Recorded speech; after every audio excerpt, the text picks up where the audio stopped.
আসসালামু আলাইকুম। সন্ধানে বাংলাদেশ সংবাদ নিউজ পোর্টাল থেকে খবর পড়ছি আমি মোহাম্মদ মিঠু আহমেদ। চাঁপাইনবাবগঞ্জ শুরু হয়েছে 2 দিনের তথ্যমেলা।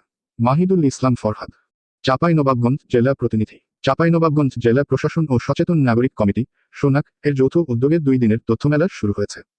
সোমবার বিকেলে জেলা প্রশাসকের কার্যালয়ে চত্বরে বেলুন উড়িয়ে মেলার উদ্বোধন করা হয়। পরে জেলা প্রশাসকের কার্যালয়ে চত্বরে বটতলা মঞ্চে আলোচনা সভা ও গণশুনানি অনুষ্ঠিত হয়। সোনাক সভাপতি সেলিনা বেগমের সভাপতিত্বে অনুষ্ঠিত আলোচনা সভায় প্রধান অতিথির বক্তব্য দেন জেলা প্রশাসনের স্থানীয় সরকার বিভাগের উপপরিচালক ও সরকারের উপসচিব দেবেন্দ্রনাথ উরাও। বিশেষ অতিথির বক্তব্য দেন তথ্য কমিশন বাংলাদেশের প্রশাসন ও আইটি বিভাগের পরিচালক S M. Kamrul Islam, civil surgeon ডাক্তার এস.এম. মাহমুদুর রশিদ, চাঁপাইনবাবগঞ্জ সরকারি মহিলা কলেজের অধ্যক্ষ প্রফেসর ডাক্তার বিপ্লব কুমার মজুমদার। সূচনা বক্তব্য দেন সোনাক সদস্য অ্যাডভোকেট সাইফুল ইসলাম রেজা।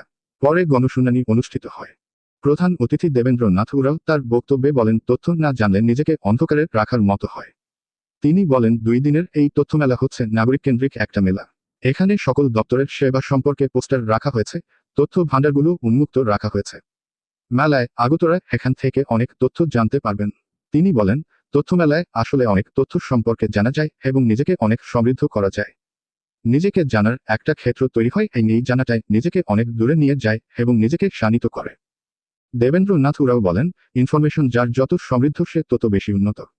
একটি জাতি কতটুকু সমৃদ্ধ তার মাপকাঠি ওই জাতির তথ্যের ওপর নির্ভর করে। একটি জাতির যেমন জনসংখ্যা সম্পদ হতে পারে, তেমন একটি জাতির বৈশিষ্ট্যের দিক থেকে তথ্যের দিক থেকে কতটুকু সমৃদ্ধ তা সেই জাতির মাপকাঠি হতে পারে।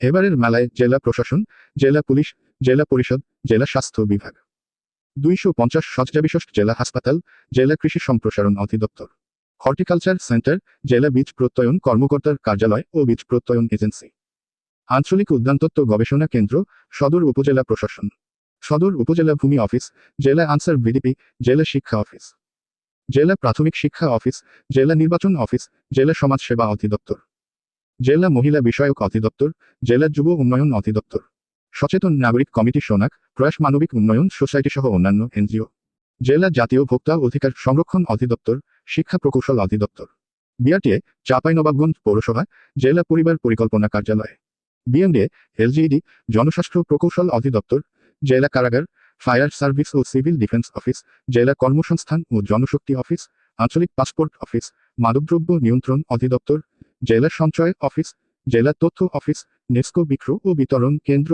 1 ও 2, পল্লী বিদ্যুৎ সমিতি, জেলা মৎস্য অফিস, জেলা প্রাণিসম্পদ অফিস, গণপূর্ত বিভাগ, পানি উন্নয়ন বোর্ড, সড়ক ও জনপথ বিভাগ সহ 67টি সরকারি ও বেসরকারি স্টলে নিজ নিজ দপ্তরের বিভিন্ন তথ্য দর্শনার্থীদের জন্য উপস্থাপন করা হচ্ছে। আমাদের পরবর্তী খবর দেখার আমন্ত্রণ জানিয়ে এখানে শেষ করছি। সুস্থ থাকবেন, ভালো থাকবেন আর সন্ধানে বাংলাদেশ সংবাদের সাথে থাকবেন। আল্লাহ হাফেজ।